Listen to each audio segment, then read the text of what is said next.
the privilege of serving in this church as the rector, and it's our privilege to invite you into this space. There's been a church actually on this site since 1164. Wow. This is our fourth building, and in all that time we have been a welcoming, opening place. Just alongside the church here is the old Roman road, the Fosse Way, and our proper name is St Michael's Without. The without bit is in reference that we were built just outside the city wall after an Archangel Michael. And so positioned outside the north gate of the city, we've been here for those travelling into the city and those travelling out, those who didn't make it into the city, those who hang on the city gate. And today, in the continuation of that ministry, we're an open space. We do surprise people. We often have people come in during the day because we operate a cafe, and we have tables where people can meet and in friendship. Then they say, is this still a church? And it very definitely is. And our way of being church is for this to be an open space for people to encounter and be community. We're a little bit congested. Over on my left, your right, we've got Christmas cards that we sell this time of the year for different charities. I sort of love and hate it. It's really good, important things we're doing, but I hate it the way it takes up space. But just to give you a scale, last year we sold almost £60,000 worth of cards. So we're not selling them tonight, but if you want to come back during the week, you're very welcome to do so. I don't think there's much more that I want to say. There's some practical stuff. There is our toilets over here on the right-hand side. The cafe, our staff are there. If you very quietly want to get a drink, then please, that will be open until the end. Other than that, before I hand to David, it's our tradition, it doesn't matter what group, we have orchestras, choirs, all sorts of things that are asked to come into the space. In offering a welcome, that we offer a prayer in our Christian tradition. And I'm just going to ask that we have a moment of silence and quiet. Each of you, in your own way, in your own faith, that you will use that space in whatever way that your tradition or faith guides you to. And then I'm just going to finish just with a very simple prayer just for this evening. So let's just be still.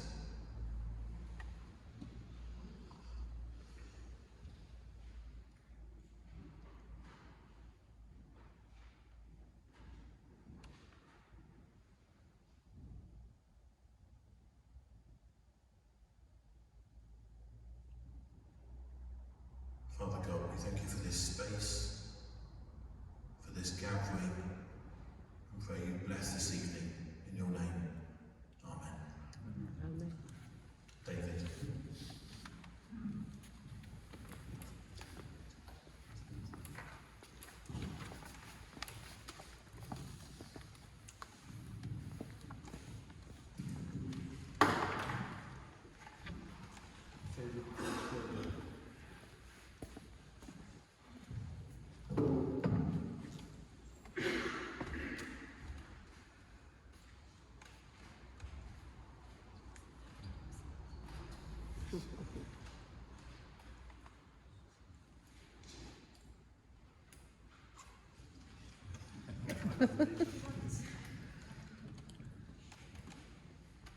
We'll do formal welcomes in just a moment. Thank you so much, Roger, for that word of welcome on behalf of the church and a little bit about the position of this church. And thank you for ending with that simple prayer. We have the pattern in all our interfaith meetings with starting with a time of silence. We had a short time then, but I'd invite you to a slightly longer period, about half a minute or so, in which we can prepare ourselves from our whatever faith or non-faith background we are from, and just in that slightly protracted time of silence, gather our thoughts and prepare ourselves for what I'm sure will be a fascinating evening ahead.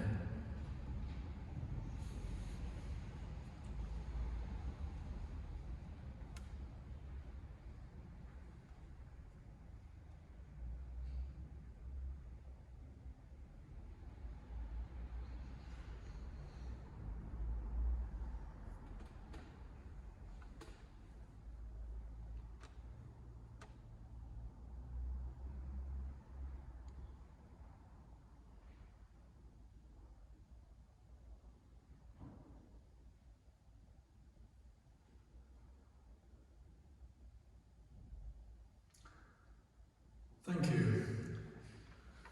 So, welcome to you all. My name is David Musgrave. I'm chair currently of Bath Interfaith Group, who have set up this meeting. The biggest meeting for quite a long time. You'll find more information about the group on the pieces of paper which are on most of your seats. But a particular welcome to first of all, to our two patrons. The Mayor of Bath, we welcome you this evening on an annual basis in the sense that you change each year, but you Councillor Doherty, are particularly welcome. Thank you for being with us. And on a rather more long-term basis, we welcome our other patron, who is the Lord Lieutenant of Somerset. Mohammed, you are very welcome, and very glad that two of your deputies are with you as well. There are others among you, probably if I make too much of a list, I'll miss somebody out. But I will mention the High Sheriff who is with us, Councillor Dina Romero, but many others among you are equally distinguished, and I would make no distinction on that basis between any of you. You're all very welcome. Back into Faith Group. Something of the history is on that sheet in front of you. Just very quickly, I might say we've not asked for financial contributions to this evening, but if you feel inclined or moved to make a donation afterwards, there are details of our bank account on the back of that sheet, and donations will be welcome. Obviously, there are costs incurred in a meeting like this, but you are not being welcomed because of what you will bring in the way of money. You are welcome in your own right.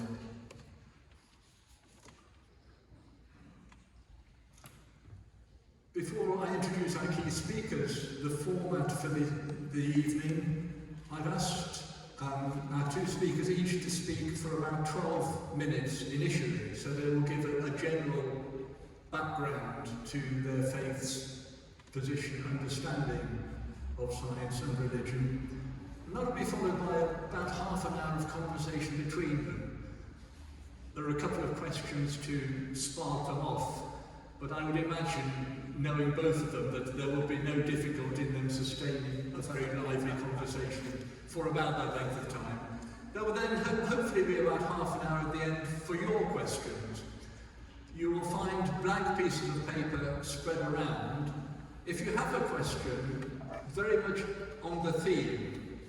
So on the theme of science and religion, picking up something that has been said or something else related, please do write it down, and there will be a couple of people at various points hovering to the side who will receive them. So look out for somebody, write down your question, pass it to the end of your row, and that will be picked up and hopefully addressed to our two speakers later on in the evening.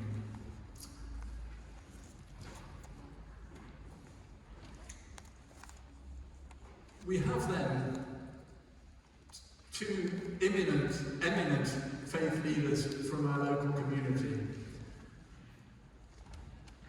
The Right Honourable Michael Beasley, Bishop of Bath and Wells, since late in 2022, is by background an epidemiologist, and in fact even at the time of COVID he was very much involved in discussions with the government and question on the science as well as on religion.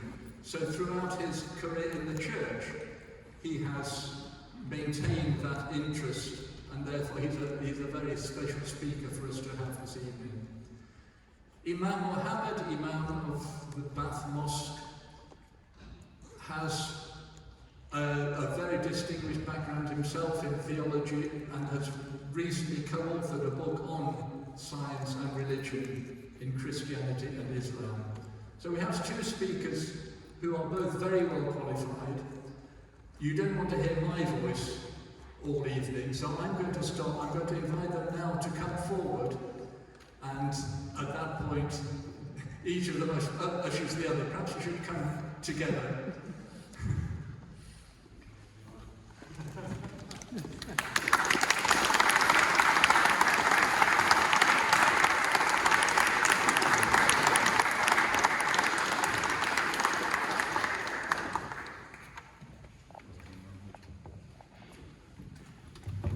We haven't discussed who goes first, but I'm going to suggest particularly as Mohammed has that microphone in his hand. No, I was going to suggest that anyway.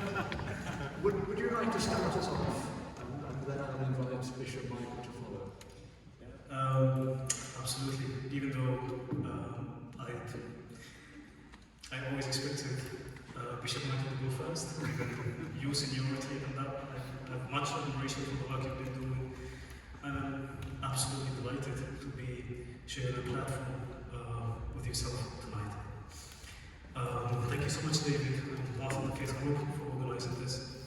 And as you say, it's probably the largest event we've had for this year, so hopefully you'll find some good insights in the conversation tonight.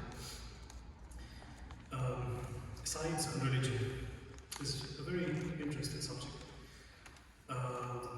In and of itself, what adds more to it is the fact that we have two traditions tonight addressing an already interesting enough subject in and of itself.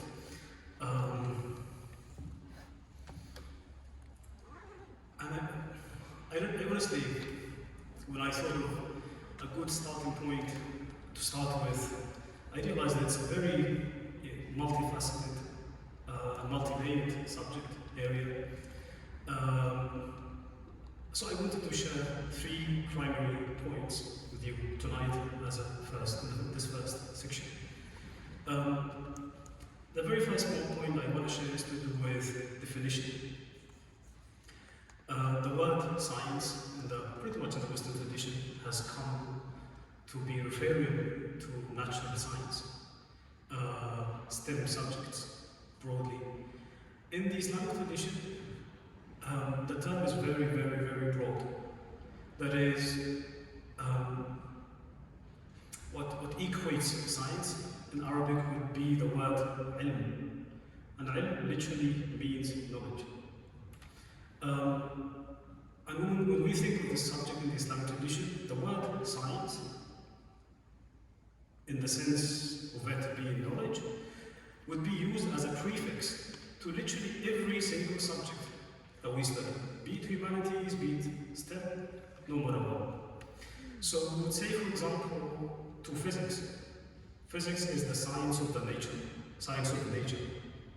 We would say to arithmetics, the science of accounts, for example. Religious studies, we would call them the science of religion. So the word science in the Islamic tradition is very, very broad. And that speaks to the nature of how Islam understands the relationship between science and religion. In the sense that it doesn't see both of them as, two oppositions, two entities opposing one another, but rather it sees religion and science from a complementary perspective.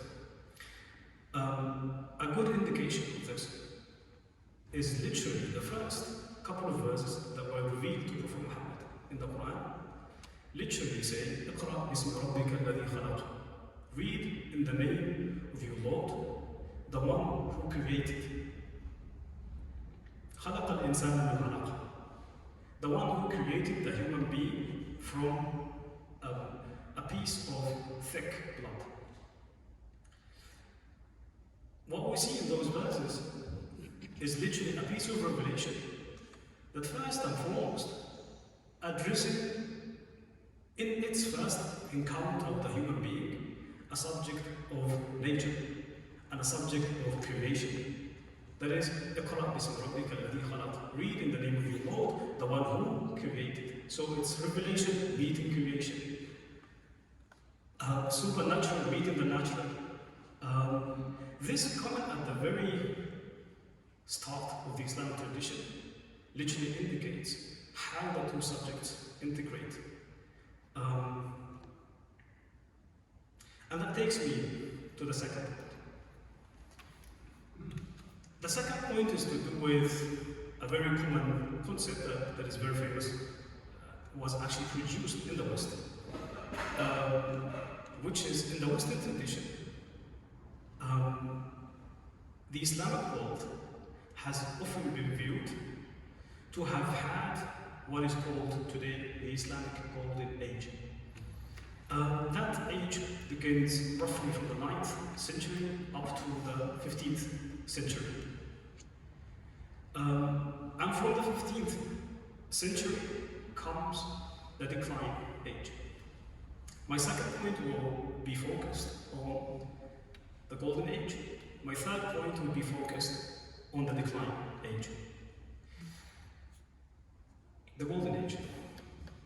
What made it? This is a very contested area in Islamic studies. But I will restrict myself to two primary factors that may have contributed to this Golden Age. One is internal, and the second is external. What I mean by internal, something that is internal to the Islamic tradition. And what I mean by external is something that comes from down, from outside the tradition. The internal factor is literally the spirit of the Quran itself. As I said earlier, the Quran does not draw any sort of barrier between science and religion as such. In a book that has 6,236 verses, 800 verses are literally to do with nature. So we have much material to do with nature, just verses talking about the natural world and what it has. Not only does the Quran have a scientific content in terms of material that you may work with to do with nature, the natural world, but it also introduces what we may identify as scientific methods. I'm being reminded of a verse in the Quran that says, قُلْ سِيرُوا فِي الْأَرْضِ فَانْظُرُوا كَيْفَ بَدَأَ الْخَلْقَ. Prophet Muhammad is being addressed here. Say to them, go through the earth, investigate through the earth, right? فَانْظُرُوا, and reflect or contemplate at how God has started creation. Look deeply, reflect on how God may have created this world. So, speaking of the evolution theory, and when people think of that opposition between science and religion, always the evolution theory comes at the forefront of the discussion as something that somehow undermines the discussion of religion and science. On the basis of this verse, I am fully convinced that Darwin himself, if I am looking at this from a Muslim perspective, he was literally fulfilling a divine imperative by looking at how the world has begun. The Quran, when it says that, it attaches no conditions to that. It mentions two things that are at the essence of what defines science: investigate and reflect, observe and examine. Even more than that, the Quran actually invites us to actually look for flaws in the nature, if we could. I'm being reminded of the verse in Surah Al-Mulk that is named the dominion, that says, الذي خلق سبع سماوات طباقا ما ترى في خلق الرحمن من تفاوت. You will never see any flaws in God's creation. And then the next bit says, فارجع البصر. Look again. هل ترى من فتور? Can you see any flaws in what God created in the natural world? And then actually it says, ثم ارجع البصر كرتين. Look again and again from that critical perspective to find flaws in God's nature. ينقلب إليك البصر خاسئا وهو حسير. Your sight will come back to you defeated and weak because of what it had witnessed in nature. So for Muslims to see this spirit that the Quran is using and inviting people to think with it, that was deeply moving to many of them. That's the internal factor. That is the spirit of the Quran itself. The external factor. The external factor is literally the translation movement. The translation movement started literally in the middle of the 8th century and remained for up to 200 years. Primarily with the Abbasid dynasty, for 200 years. They established what was known as Baytul Hikmah, the House of Wisdom. This House of Wisdom, back then, it was literally the largest library in the whole world. Having hundreds of translators, authors, literally based in that place. Translating the works of the Greek, the works of the Persians, the works of the Indians. And guess what? The first translators were Christians. Muslims, for the lack of familiarity with the Greek language, they literally appealed to Christian theologians to work on these Greek works. That House of Wisdom, the rulers of the day allocated massive funding for it. The annual budget of this House of Wisdom was literally twice the annual budget of research done by Britain's Medical Research Council. Twice the annual budget. The annual budget, as far as I know, Bishop Mike, to know that, as far as I know, it's around 500 millions. So the double of that. The salaries that translators would get. Think of the salaries that professional athletes would get today. These were the salaries of the translators and writers. Translators who were literally translated in every single subject from, physics, metaphysics, philosophy, theology, whatever. Actually, in some cases, translators would get paid in gold the weight of every single item they translate, which is unbelievable. So for up to 200 years, this was the case. With this context, it's not too difficult for us to imagine why this period was seen as a golden age. To reflect on the earlier point, that sort of integration between science and religion, the scientists who followed from that 9th century up to the 15th century, they used to look in nature in the name of God. For example, we have Al-Khwarizmi, who's the guy behind algebra. How did he come up with this science? Primarily, he was trying to solve issues that came across his research in Islamic laws of inheritance. That's why he ended up with having given us algebra. The same thing with Al-Hasan ibn al-Haytham, the guy behind the blood circulation thing. This comes in the midst of his discussion to prove bodily resurrection, that we could be resurrected bodily after we die.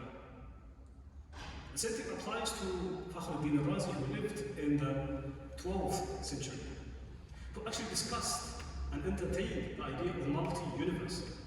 literally in his Quran commentary, on the first Quranic verse, that every Muslim would say at least today 17 times a day, Alhamdulillah Rabbil Alameen, all praise belongs to the Lord of the worlds.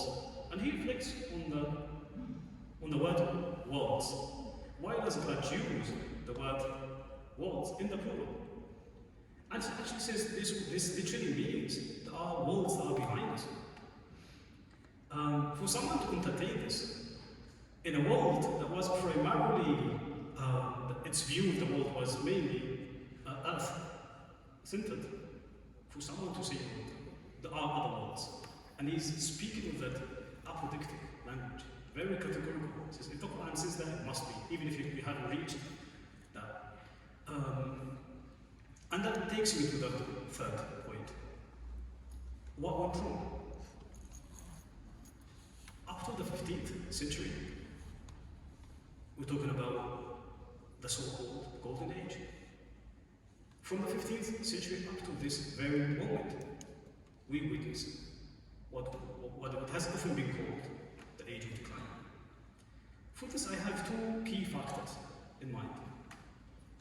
Again, one is internal and the other one is external. The internal one is simply the lack of funding. When the Mongols invaded the Muslim world, the first thing they destroyed was that house of wisdom. We don't have any sort of archaeological evidence of it today. And even when Muslims, let alone the fragmentation of the Muslim world in and of itself, that had a unified system at some point, that system was fragmented. So that the money that was allocated to science and research is gone. Even when Muslims encountered the West in the 18th, 19th century, and they could see that Europe, more particularly, has advanced dramatically. And they thought, we could do something, we could learn something from the West. Guess what? Do they send students of every single subject to come and study? No. They only send students who would study subjects that would serve military purposes. To strengthen armies, but not, other fields of research. So the lack of funding is literally the spirit of research. If you don't have funding, you wouldn't do this. Unless if funding is a big thing. The external factor is simply, when Muslims engaged with that translation movement in the beginning, they were at the peak of their civilization. When you are at the peak of your power, of your strength, you naturally gain a sense of confidence. So you want to engage and you want to benefit because you have trust and you have confidence in yourself. Which is something that Muslims have lost since, I'd say, 15th to 16th century. I know the Ottoman Empire stayed until almost the 20th century, but that's a different story. We can talk about why the Ottoman world did not really advance much science. That's a different subject. But Muslims, since the 15th up to 16th century, has lost, that civilization started to dwindle and lose its powerful power. What comes with this is the sense of, mistrust, distrust, taking a defensive position. You become very apprehensive of all foreign knowledge. And I will go back to the same example I began with, Darwin and evolution theory. I'm fully convinced if Darwin was a Muslim, evolution theory wouldn't have been as problematic to the Muslims. But because they have associated this with the West, and associated the theory with, a world that they haven't produced, a world that they haven't contributed to, so they became so apprehensive of it, even though traces of it do exist in the Islamic tradition. Right? So that external factor played a massive role, still playing a massive role in the Muslim world, unfortunately.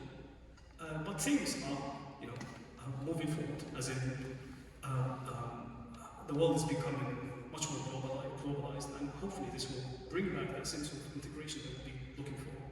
And I will stop here And I do look forward to listening to Bishop. Hey.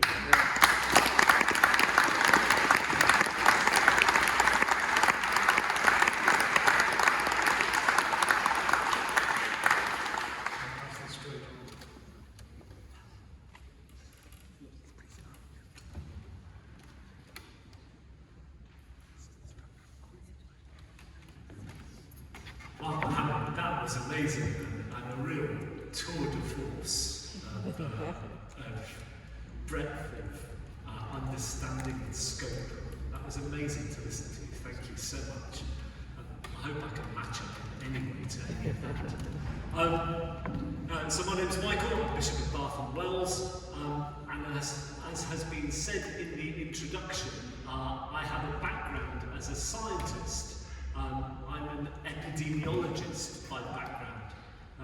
One of the few benefits of the pandemic being that you stand a very good chance now of knowing what that is. And you will not say, as people used to say until the pandemic, ooh, isn't that something to do with skin? So, as you all know now, epidemiology is the study of how disease affects populations. So, I'm not a clinician by background, so if you turn up to me with a cut finger and say, what should I do, I'll refer you to a doctor. If you can bring 49 other people with cut fingers, I might have some sense of what's going on among you.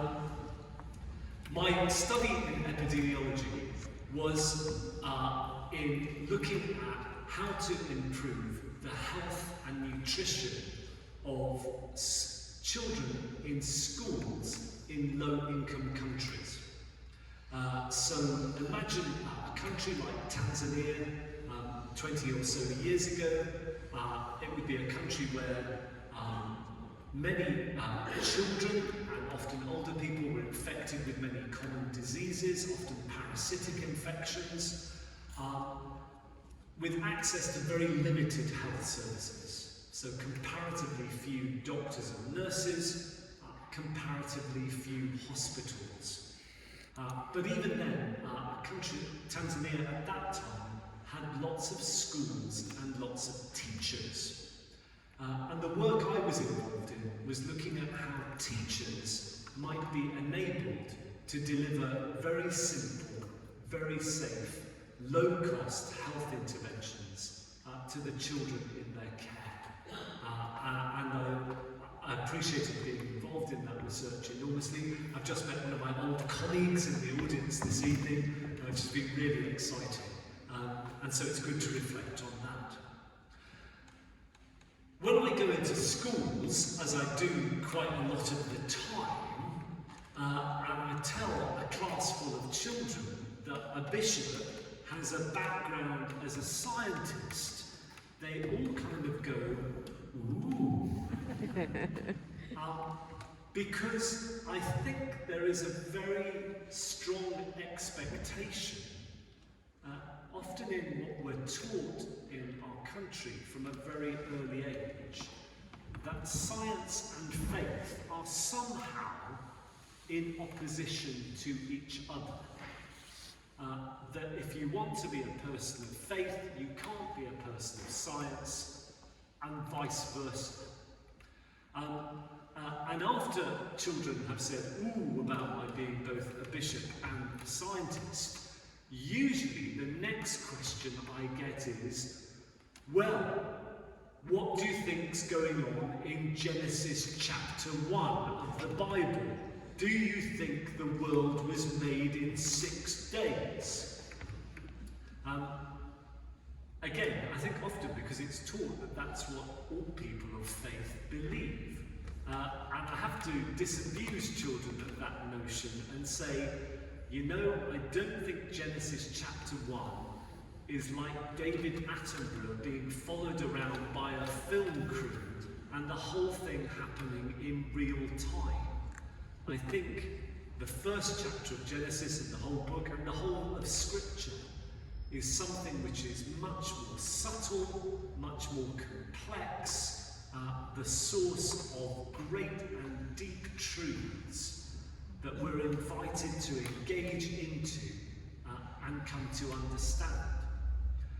And as I reflected on what to say this evening, there are two of the deep truths contained in that first chapter of Genesis that I think are really important for, I say, a Christian understanding of science. I don't think it's probably going to be very far from what you have said, Mohammed, and perhaps we're just going to complement each other this evening. But they shape the kind of worldview I have as somebody who's a scientist and a person of faith, and so I thought I would share that with you. If you read the first chapter of Genesis, the most common refrain that comes up again and again and again in the text is that God saw what God had made and it was good. And by that, the word good in Hebrew is the word tov. I am not a Hebrew scholar, and if some of you are in here, you will be able to say much more about this than me. But my understanding of the Hebrew word tov is it doesn't mean good in the way that you might say, oh, that's good, kind of nice, okay, generally all right. Good means something which functions brilliantly. It's like saying that good is like a piece of a finely crafted piece of a well-oiled machine. So what Genesis is saying is that when God creates the world, it is created with a beauty and a purpose and a rationality that shines out of everything that is made. And for me as a Christian, what that says is that the whole of existence is not just some kind of random action or the product of random action. That the whole of existence has underlying it a deep and beautiful rationality which is found in God, who is the creator. And that's fundamental to the understanding that I bring to this. The second thing that the first chapter of Genesis says that I think is pertinent to this, there's lots of other things, but we won't have time to go into those this evening. The second thing that I think that the first chapter of Genesis is that when God creates humankind, men and women, God makes them in God's own image. And I think what that is to say is that as human beings, we are created, we are made to share in the attributes of the Creator. So the world and all the universe and all that is around us is created by a deep and beautiful, rational purpose and being and mind. And what I believe Genesis says is that we are called to have that mind too. It may be considerably less perfect, I'm sure it is, but we're called to be rational beings, made in God's image, able to think using reason, and able to understand using that reason this world around us that the Creator has made. And then the other bit of scripture that I was thinking of this evening, and I brought my Bible so I can make sure I tell you it properly, is what's said in Psalm 111. If you look at Psalm 111, verse 2, it contains words which are inscribed above the doorway of the Cavendish Laboratory in Cambridge. And it says this: "Great are the works of the Lord, studied by all who delight in them." So again, that's saying that the world is here, made rationally, capable of being discovered rationally, and capable of being discovered rationally by people who are made in the image of a rational creator. And for me, as a scientist, that has been the absolute joy of being involved in science. To bring myself, my understanding, my curiosity, my creativity, all the things that God gives into that pursuit of knowledge and understanding that Muhammad spoke about too in what he had to say. But thinking about the relationship between science and faith, I think there is yet more. And I'd like to go back to the last verse of Psalm 111, which says this: "The fear of the Lord is the beginning of wisdom. All those who practice it have a good understanding." So what do we mean by that? Well, in my understanding of the Hebrew from which that verse comes, to speak about the fear of the Lord is in Hebrew idiom to speak about faith. It's our faith in the fear of the Lord means our faith. And I believe that out of fear, that fear of the Lord, out of faith, comes true knowledge, which is not just about how things work, but a much wider knowledge, which includes that kind of understanding of the physical world, yes, but also other things that are really, really important to us as human beings. Beauty, value, purpose, justice. You see, as a scientist, I think science is the most fabulous methodology that we have been given to understand the natural world that is around us. And as Muhammad has said, much of that is a gift to us from this golden age of the Islamic world that transmitted all this method and understanding for the whole world to enjoy. So if you want to know why those lights are working that are shining above us, then science is absolutely the way to understand that. If you want to understand why when you've got a headache, you take a paracetamol and you feel better, science is absolutely the way to understand that. If you want to understand why blue whale populations are currently on the increase in the Pacific Ocean, thank goodness, then science is the way to understand that. It's this fabulous method that we have to get a grip on what's going on in the natural world all around us.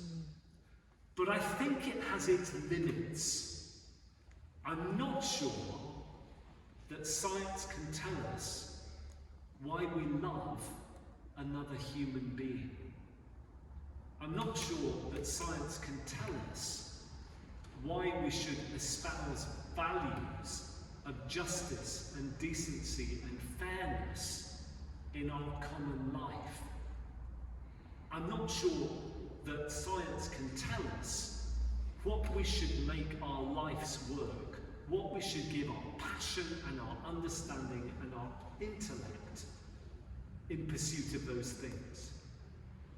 I think to find those things, to find value and purpose, we need to look beyond what science can give us. And for me, as a person of faith, it is to find those things in the fear of the Lord, in faith. That's where I believe that they come from. I'm not saying that's the only answer to finding those things, and I'm sure that there'll be a whole range of opinion in this room about how each of us here, as this unique and special creation that everybody is, how we've all found our own way in these things. But what I do is speak out of the Christian tradition and understand things from that basis. So I think that's me nearly done. So to summarise, as a Christian, I believe that we live in a rational world made by a rational creator. We're made in the image of that rational creator to engage with the world using all the understanding that we're given as human beings made in God's image. I think we're called to delight in that understanding and to pursue it, but to understand its limits, and that to live fully into what it means to be a human being, I think we need to look wider and deeper and further. And for me as a Christian, that's to look into the treasury that our faith gives us to pursue those things.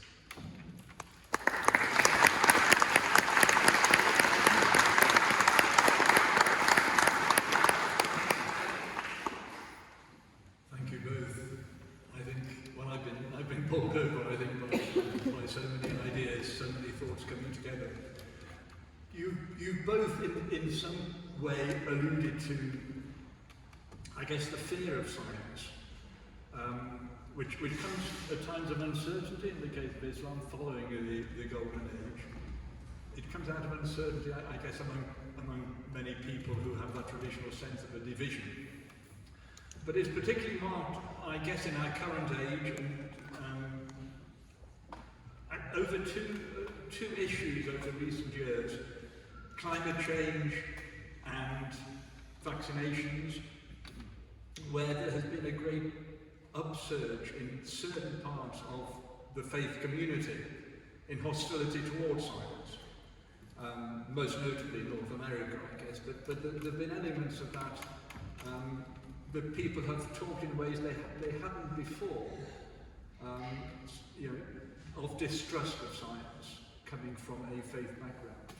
And I'm wondering how one can deal with that kind of attitude that seems to go deep down into a negative tradition within faith of distrust of science, that to my mind, at least, is resurgent in our present day. Shall I pass that to you first? That's an amazing question to begin with, David. Thank you so much. I guess it's a question of how do we create a space within the faith community to somehow be positive about science, correlations, so to speak. I'd say we often think of, coming from the Muslim tradition, a significant part of this fear lies in us seeing science in this time and age just as a challenge, not realizing that in every challenge there are opportunities, and that the challenges that science brings us as faith communities could give us so many chances to deepen and broaden our understanding of our own faith tradition. I think one of the key problems that I personally come across a lot in my engagement with the Islamic tradition is that many Muslims would think of the Islamic tradition as that's like a completed project. The ancient had said everything, and that we have nothing to say about the Islamic tradition. And that all we have to do as modern and postmodern people, Muslims, is to adapt to that tradition and to read anything that the modern world may come up with in the light of that pre-modern understanding. I see this as a very dangerous thing. And I do believe that people of faith, Muslims in this context, need to reflect a bit more deeply on the pre-modern tradition.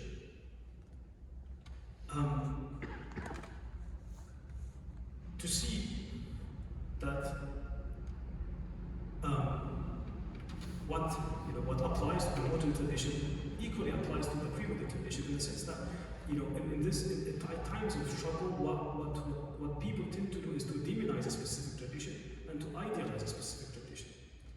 So what has happened with the Muslims is that they tend today to idealize the past. I mean, their understanding of the Islamic past, of the Islamic tradition, the traditional understanding, when it's not a finished project, it's a work in progress. The concept of ijtihad, exerted efforts in understanding the Quran, is a central concept to the Islamic tradition. Which means every single generation needs to engage with the Quran in the light of the givens of the own society. Actually, there is a statement that is attributed to Prophet Muhammad, in which he says, every single 100 years, Muslims need to have, or will have, revivals. Those revivals who would actually renew how people view Islam within that context. That means that this is an ongoing engagement with the traditional past, with an open eye towards the modern world. So in a nutshell,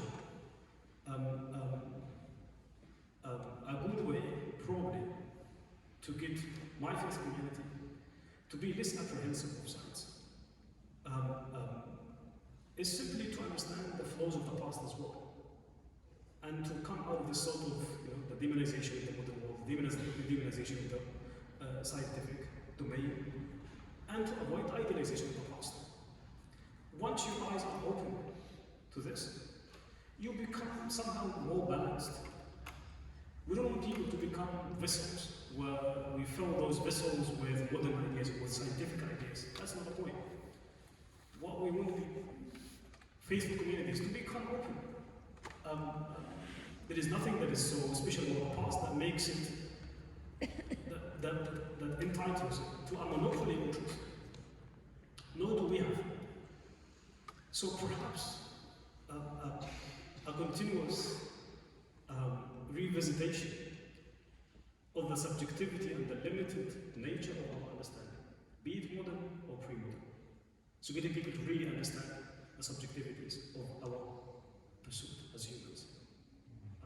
Yeah. Bishop Michael. I'll just pick up on the last thing you said, Mohammed, which is about that question of subjectivities. I was with a colleague a while back. You know when you're trying to find, you found this great quotation and you just can't find a reference for it absolutely anywhere. I was with the retired Bishop of Salisbury, who was quoting something he'd seen somewhere where he cannot find the reference for it, but it was, he claimed, it was some words of a very distinguished climate change scientist, who had basically said, when I started out as a climate change scientist, I thought that what I had to do was to describe the whole dynamics of the scientific drivers of climate change. So the percentage of carbon dioxide in the air, the movement of the earth with respect to the sun, greenhouse gases, blah, blah, blah, you get the picture. He said, after 25 years of doing that, I realised that that was not the solution to climate change. The solution to climate change was to address what's going on in the human heart.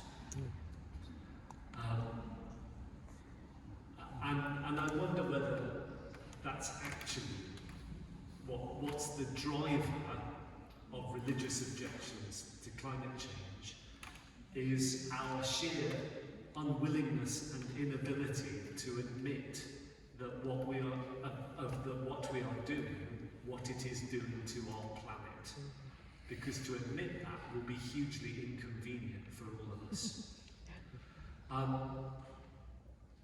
And I think there's something a little bit analogous with respect to vaccination. Because I think that what we see in terms of suspicion of vaccination is so often driven out of a fear which comes out of the way that we increasingly understand ourselves to have been let down by institutions. If you think about the infected blood scandal in this country, if you think about what's been going on in the Church of England, my church, during the last week, as we've come to terms with what happened around the abuse meted out by John Smythe, it's no surprise that as a population we encounter all this stuff and we start to think, can I trust institutions? And therefore I ask the question, can I trust these people when they tell me that if I have this needle stuck in my arm, I will feel better or be better? Can I believe them? Is it right to do so? And often, I think what can happen is that in response to that inability to, or unwillingness to accept what's going on with climate change, or our suspicion of what institutions are saying to us about things like vaccination, then there is a desire to almost short-circuit our response to those things, and a very fundamental reading of Scripture and understanding of what theology is and what the Bible says can be a way to support that. But I think it's more a mechanism to deal with those deep-seated fears and concerns that we have at the heart of what's going on. Thank you very much. Just a reminder to those of you in the audience, if you have questions, please do write them down, and if you sort of indicate, and there will be people to collect them for the next few minutes. I have one more question while we await possible ones from you.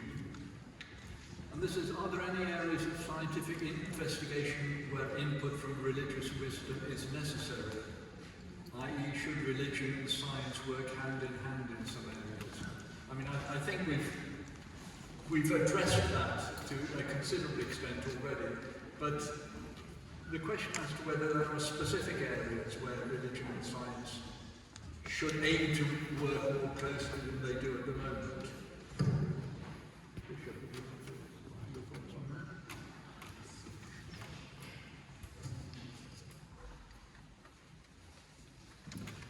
Yeah, sure. I'll give you a really current one, which is going on right at the moment. You may well disagree with this, so that's perfectly okay. Don't worry. I believe, as somebody of Christian faith, that the imperative of Christian faith is to have a primary attention to the needs of the poor, the weak, and the vulnerable. I think that's very clearly laid out in our scriptures. I think it's what Jesus called us to do. That we need to have that bias to the poor, the bias to the weak, that bias to those who might be otherwise trodden on or abused. At the moment, we are in the throes of a debate about whether we should use our technology to allow people to kill themselves at the time of their choosing. We're in the debate about assisted suicide. Now, we could just see that as a technological, medical choice thing altogether, but I think as a Christian, I would say that my huge concern at the moment is how will that impact on the most vulnerable? Those who understand themselves potentially to be burdens or have been told by others that they are. And I think that's an example of where technology, ethics, politics and faith could well come together to inform us, to help us think about these deep questions about how we live in the 21st century.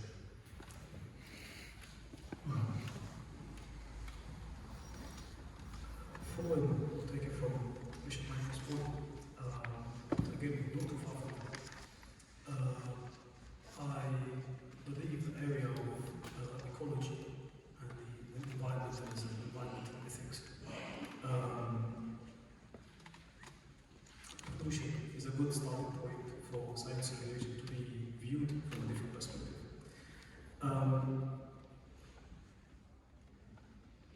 As in, when we think of religion and science, we often think of problems caused by religion or problems caused by science. Scientists think of global warming, think of the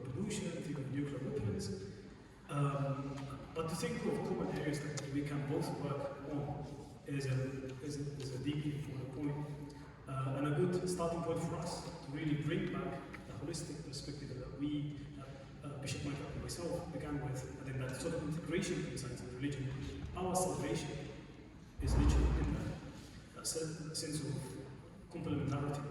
In the 1960s, a conference was held in America to discuss, the way forward in terms of environmentalism and ecology and this and that.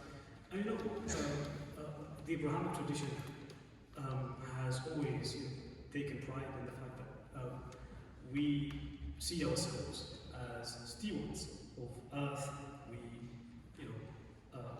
look after it, and this and that. And we often blame the Industrial Revolution for the pollution, all that we complain about today. However, in that conference, something came up that really changed how people think about the whole dynamic. As in, the scientists of the day actually said no. The beginning of the crisis that we have in terms of the environment goes back to the Islamic tradition. And the essence of the argument was, these are the traditions that believe that God had submitted the whole world to the human, in the sense that, it is your world, you guys are God's representatives, this world is for you, which with the passage of time created a sense of exploitation. You want to exploit this world in whatever capacity you want to exploit. So somehow we as humans abused that right.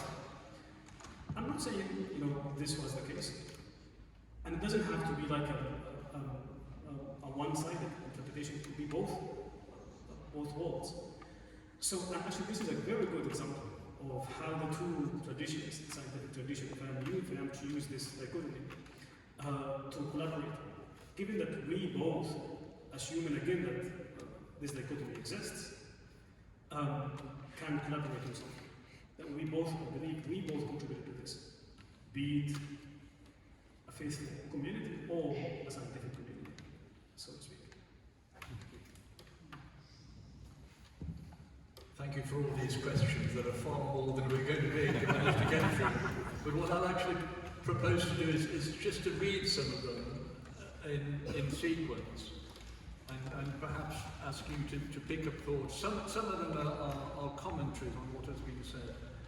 This is a wonderful one. These are two quotes. Greater even than the creation of mankind is the creation of the heavens and of the earth, which I guess is from the Quran. As against God, man gave man dominion over the natural world, as we know from Genesis and the language of the Bible. The question is there, does this illustrate the advantage Islam has when embracing science? And I think that's a fascinating question. Let's just leave that to stand for the moment. Is there still room for the miraculous? And that,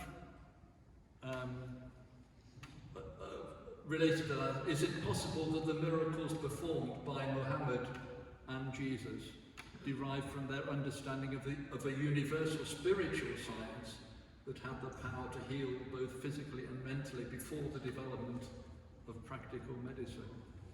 I think each of these could spawn a conversation of at least an hour. So, for the moment, just one more in that sequence.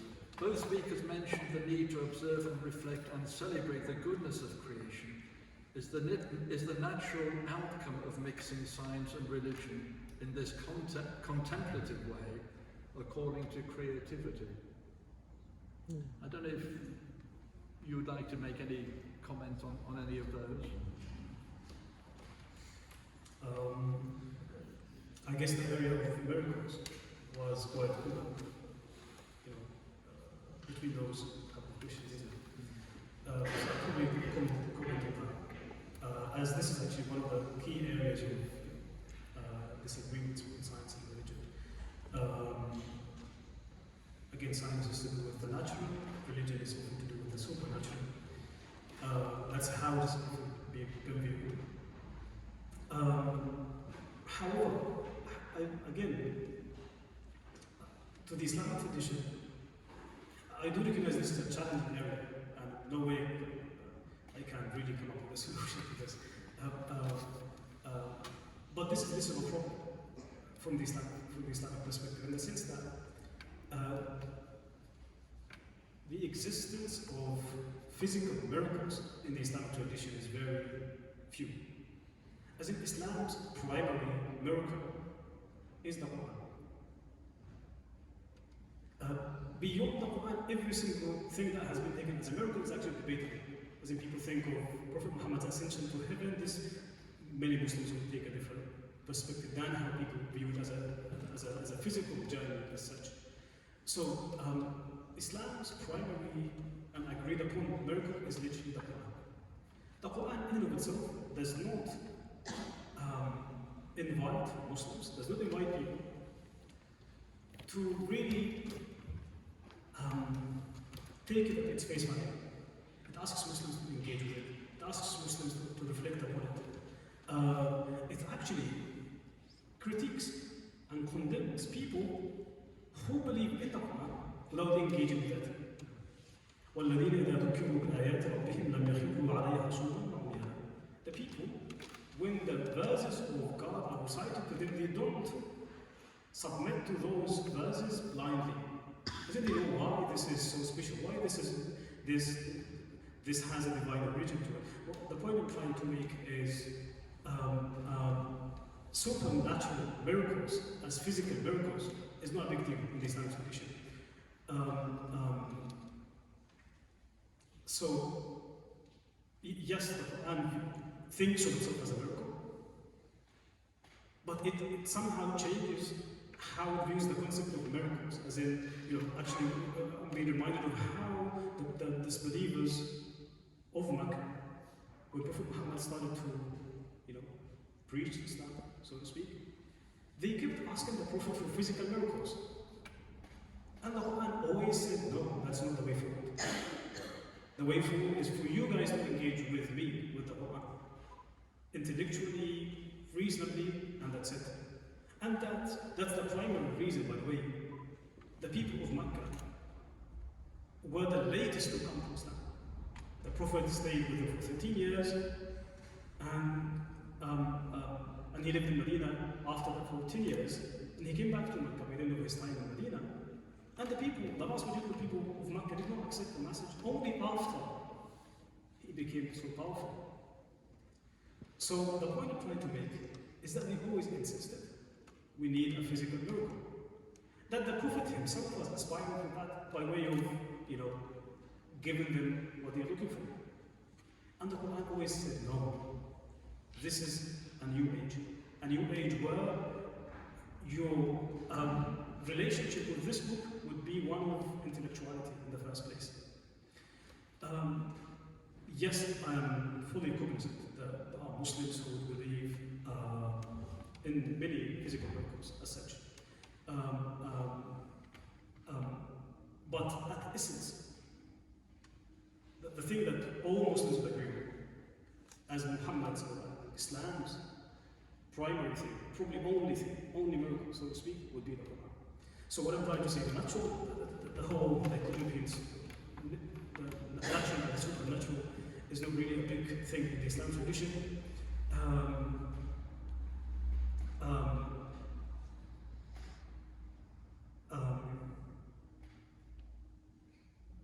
But probably it remains a point of challenge, in the sense that the Quran also speaks very highly of the miracles of Jesus, and the miracles of Moses, and the miracles of Abraham. I will explain that. I think this is an area that we need to explore, and that's what I meant when I said, in the midst of the challenges that science brings us, there is an opportunity for us to revisit what we understood, reflect again, to see things in the Bible, what we could have missed, simply. So seeing this as primarily as an opportunity rather than a challenge that is, bringing an end to our tradition.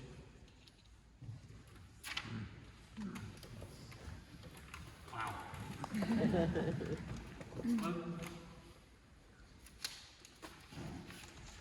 I think we have to accept, when we talk about miracles, there's something deeply mysterious about them. terms of our understanding of what's going on, what they mean, what they're about. I think my working understanding is that a miracle is an event which creates faith. And I think in Jesus' ministry, that's what the miracles were about. They were about calling people into a different way to live as human beings, that was to live within the life of God's purposes for all our lives, to live in alignment with God and experience what in the Christian tradition we would call God's kingdom. And there's a sense that that's found even within the scriptures themselves. So, for example, if you look at the Gospels of Mark and Matthew and Luke, then they talk about miracles. But if you look at the Gospel of John, it talks about signs. That these are events which point beyond themselves to something much greater than themselves. And about what it means to live together as a community of people who live in the light of God. I get into terrible trouble about this sometimes. So, for example, when preaching, I have sometimes talked about the feeding of the 5,000 that Jesus undertakes. And I ask people, do we think that Jesus had these amazing fingers from which bread and fish kind of supernaturally streamed off, making lunch for a great deal of people? I'm not sure that's actually what the miracle is at all that's being described. I think that what the miracle is that you had 5,000 people all sitting there going, not flipping sharing. And what Jesus does is persuades, in the original language of the scripture, a very, very, very small child to share their lunch. And it's 5 loaves and 2 fish. Probably very grubby 5 loaves and 2 fish if it's a toddler's lunch. And the miracle is that then generates a response in everybody there so that they share what they have. And as those of us who are encounterers of church bring and share lunches know, there's always far more left over afterwards than we ever thought we'd have when we arrived. So much so in the miracle, they get 12 baskets of leftovers and no quiches involved.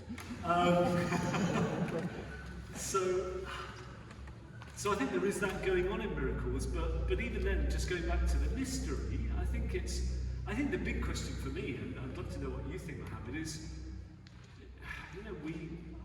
we encounter, we hear of stuff that we just can't explain it. And I'm still not sure what we do with that when we encounter it in our day-to-day life, except usually to thank God for the difference and the change that's happened. But I'd love to know what you think. Thank you so much, Mr. Michael. I agree, before I get to that question, thank you so much for bringing to our minds the idea of signs. And this is literally what the word that Quran uses to describe those miracles, literally, as the things that these are there to indicate, to point to other things. Thank you so much for that. The question of things that we see. I think we as modern people, post-modern, depends on whatever philosophical tradition you belong to, have too much trust in ourselves, in the sense that we tend to think that the world of miracles as such have gone, and that now we have the capacity to understand the mystery of the world as such. When I fully see out of everything we should that we encounter those on a daily basis. But it doesn't occur to our minds to look at these from that miraculous perspective, so to speak. The other day I was reading a book to do with Islam and secularism, and the writer was saying that I don't know why God is silent in terms of in the age of modernity, God has always been speaking over history through miracles. But the modern people have been longing for something that stabilizes their faith in God as such, but God is silent. God is silent that He got the likes of Nietzsche to write on the death of God and this and that. Why don't you, God, come up with something? You've always had, given us chances, given us miracles and this and that. And one of the reviews on that book literally says, I think we've just had a very narrow understanding of the mystery of this world, and that we almost, it does happen in our lives. We encounter miracles as such. But it's just we've been probably so accustomed to this that we don't even realize that.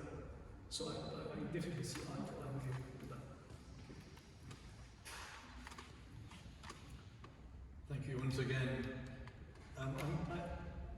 Let me just try a couple here.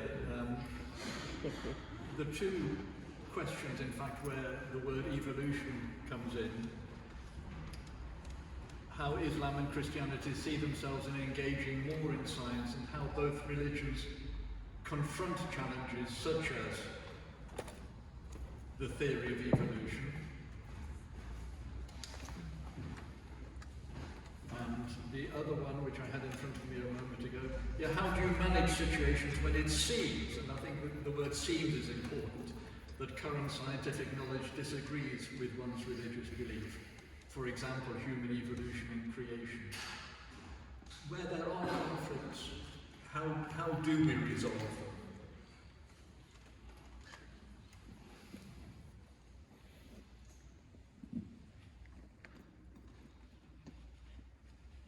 Let me ask, while you have the microphone, let me ask you another question.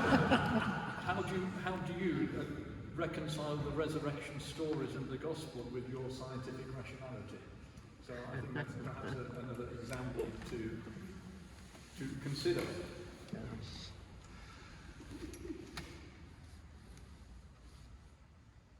Let me take the evolution one. And I'll think while Mohammed's talking about my resurrection answer.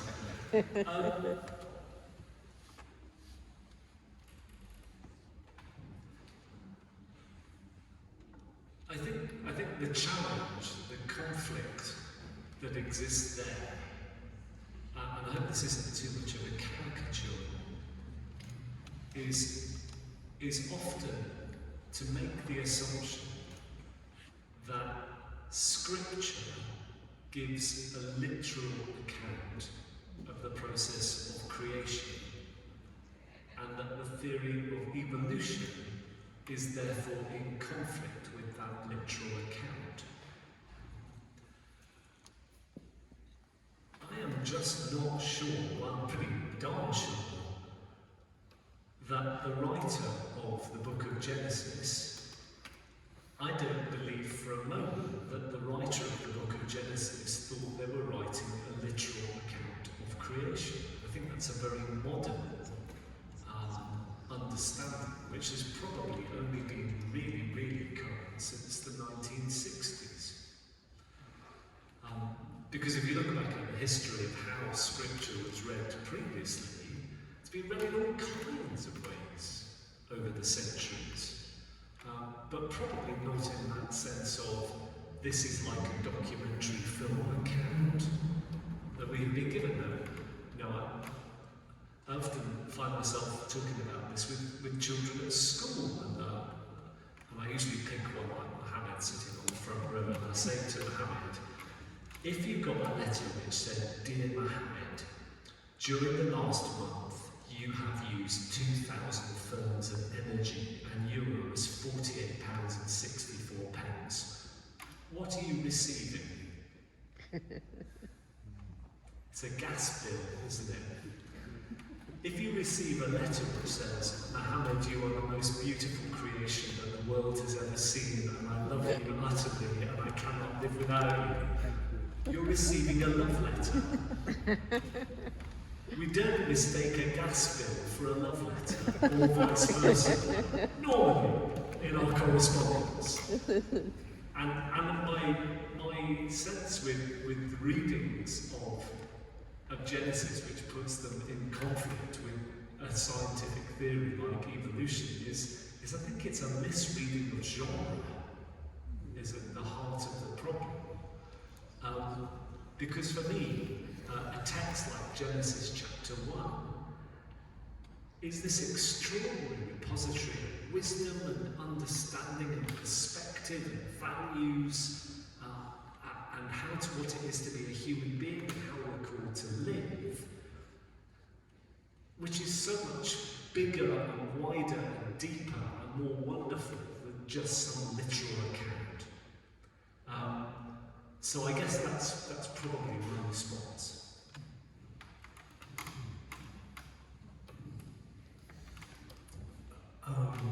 In the past century, when a Muslim theologian was told that Americans have arrived at the moon and discovered this and discovered that, his response was either the Americans are liars or that we've misunderstood the plan.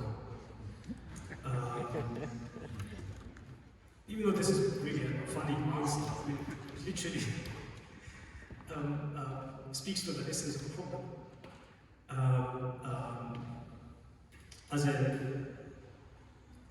I see in that anecdote an invitation for us to really, again, revisit the tradition, understand, see whether there is a space to reinterpret, to re-understand, and to see where we might have, why we assume that we've always got it right, or the Indians got it right.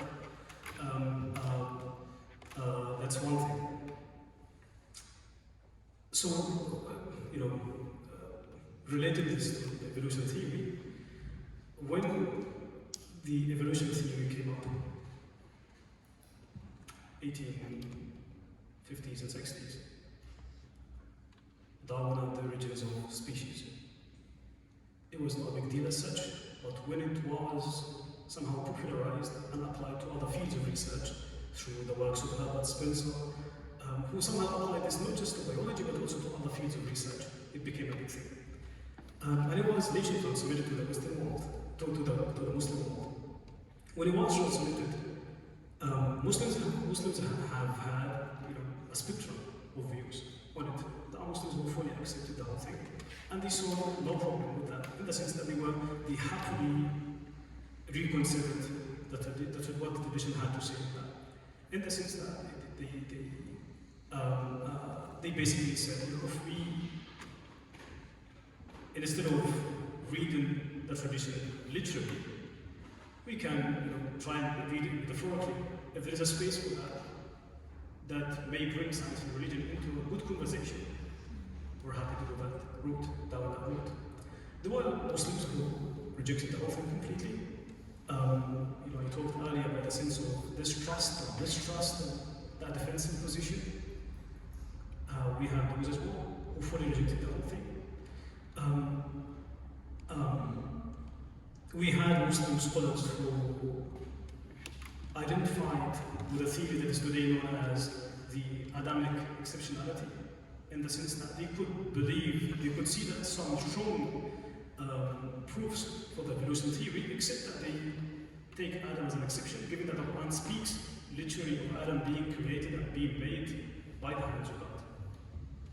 And that is it. Apart from that, I think we think the Quran can support the evolution theory if we exempt Adam from this paradigm. More recently, we had Muslim scholars who actually believe in what is called today theistic evolution, in the sense that they believe that the evolution theory is actually part of God's plan, in the sense that God actually is supervising that evolutionary system and the natural processes and the vicissitudes through which this world works, by way of relating the theory of evolution to God, as in God knows this process. God actually sanctioned this system. So the point I'm trying to make again is part of the problem when we speak of science and religion, we think of faith traditions as being monolithic in their responses. Sometimes this is not really the case. And this is a good example of that. We have Muslims who entertain that belief and they happily could re-reflect on the tradition. And and we had Muslims who rejected the whole thing, just as the case with so many questions. It's not particularly because of science, because it's a scientific subject. So, you know, something else about us as humans, we love drama, as in, we like to dramatize things. We want science and religion to be seen as, you know, absolute polars. We don't like to see things like through that grey perspective. Much of our tradition is grey. Yeah. Thank you. Sadly, we'll be drawing to a close in the next few minutes. And this is a comment rather than a question. In its extreme form, science is leading to genocide in Gaza, putting aside any polemic in that, but science and technology creating destruction and all the forces, all the negativity. I think that is a very valid comment in its broader sense. But I think a final question, before perhaps a very quick summing up from each of you, is a very important one to each of us. Do you have any advice for those facing conflict around ideas of death, who are fearful of the things science and religion may not fully know?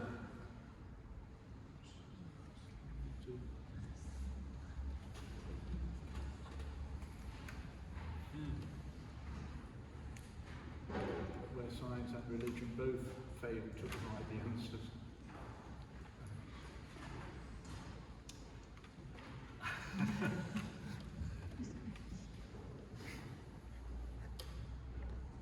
Gosh, that's the question we all face, isn't it? That death is unknown to us, that it's not something, whilst we might experience it in others, it's never something that any of us experiences ourselves. Or perhaps we experience different deaths, I don't know. But final death is our own. And I don't think science is ever really going to be able to tell us the answer to that. It's not in its repository of skills and gifts and understandings to do that. And perhaps that inevitably is one of those places where science's place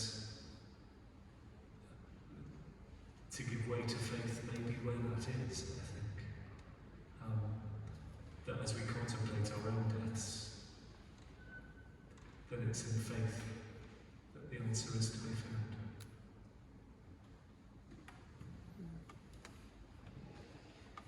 I deeply resonate with Bishop Michael's response. And I'm fully convinced that the two areas answer different questions. I mean, science addresses the question of how, when religion addresses the question of why. So these are two different areas. Sometimes they will be in conflict, but that's not really the norm. That's one thing. Death as an area of research, study, our own faith. I see this area as a good reminder that humbles us as humans, be it science-based or religion-based. Science, death will always remain a mystery. But resonating again with Bishop Michael, I think religion has much more to say on that. And gives hope as well, in terms of it somehow gives us a roadmap of how things would happen, and gives us hope in that as well. It sort of breaks that area of the unknown somehow. And again, that idea of as humans, we often when we become too familiar with things, we can't somehow, we fail to imagine other worlds. When we are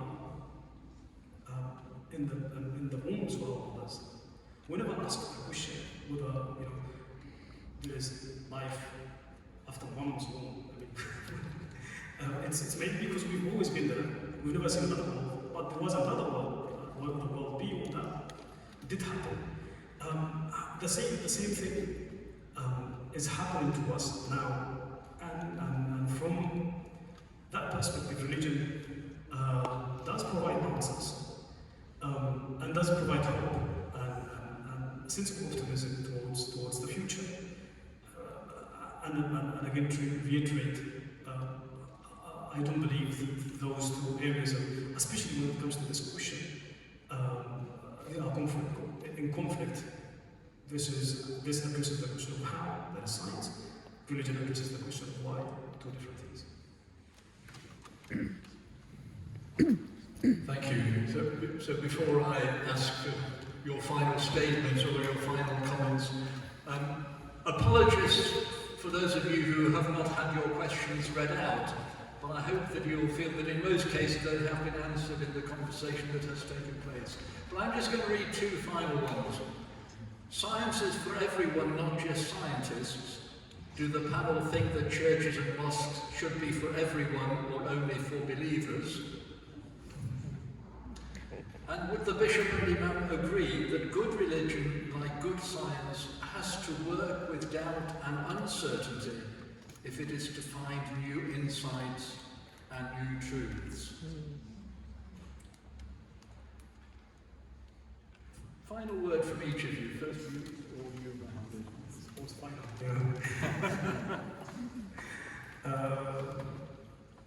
In the natural, the Quran loves uncertainty. A significant verse in the Quran tells us of an encounter between Prophet Abraham and God, where Prophet Abraham comes to God and he says, أَرِنِي كَيْفَ تُحْيِي الْمَوْتَى, show me how you give life back to the dead. God says to Abraham, don't you believe how I'm talking? He said, yes, I believe, but I need more reassurance.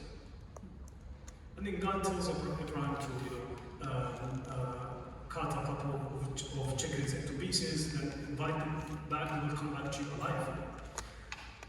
Hearing this verse, a number of companions of Prophet Muhammad, they somehow drew a comparison between Prophet Muhammad and Prophet Abraham. Seeing Prophet Abraham implicitly, they didn't even dare to share it with him, given that the Quran views Abraham probably as the highest religious figure.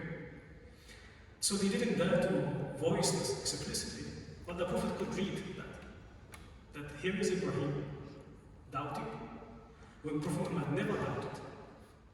That invited a comment from Prophet Muhammad where he said, نَحْنُ أَحَقُّ بِالشَّكِّ مِنْ إِبْرَاهِيمَ. We are more worthy of being in a state of uncertainty, or being in a state of doubt. By this, the Prophet literally means that doubt does not negate one's faith. It actually means your heart is alive, and that you are engaging with this tradition, that you are taking it seriously. And the companions were astonished. How doubt can go hand in hand with faith. And that again speaks one of the names of God in the Quran is Al-Haq, the ultimate truth. That means by definition we can never encompass the entirety of truth. So somehow that should humble us and make us, relate to the idea of uncertainty and doubt, and see it as a good thing rather than being viewed as a bad thing. I think my short answer to the two questions is yes and yes. Because if it's true that every person here is made in the image of God, that means that nobody here could possibly be regarded as some kind of empty vessel needing to be filled up. All of us come with a rich hinterland of our own experience and understanding and knowledge of how the world works and of spirituality, and that God has gifted us with creativity and curiosity and inquiry, which will take in doubt and uncertainty. That's who we are as human beings. And what I encourage us all to do, if I've got any closing statement, is to be curious. to engage with science. It's amazing to engage with the riches of faith. It's got so much resource to work out who we are as human beings. Each of us will do that in our own different way, coming from each of the different faith traditions that are contained here in this church tonight. But I think if I've got a call for us, it's to live into the fullness of our humanity, because we're made in God's image, and that is the extraordinary gift and heritage and birthright that all of us in this room share together. Thank you. I hope you all agree that this has been an extraordinary evening, invigorating, challenging to all of us. It certainly has been to me. I would like to thank both Imam Mohammed and Bishop Michael from the depth of my heart for what I've received from you and from what I think we have all received. In terms of new understandings, new pointers to our own thinking, and the challenge to faith, to pursue that faith with all its questioning, with all its uncertainty. But I mean, I think the idea of us in the image of God, and what Bishop Michael has said, and what you, Mohammed, have shared with about that depth of our humanness, but at the same time reflecting our creation by God. Thank you. Can we offer a round of applause?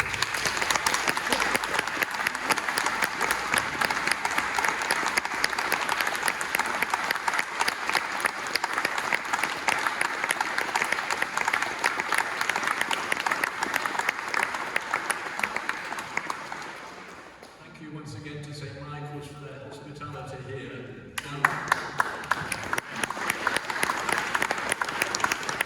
I see the cafe is still open at the moment. Is it open for a few minutes more? So if you want a drink before you leave, now would be your opportunity. Thank you all for sharing this evening. It's been heartwarming to have these questions and to have this sense of following the challenge together. Thank you. I wish you well as you journey home. Good night.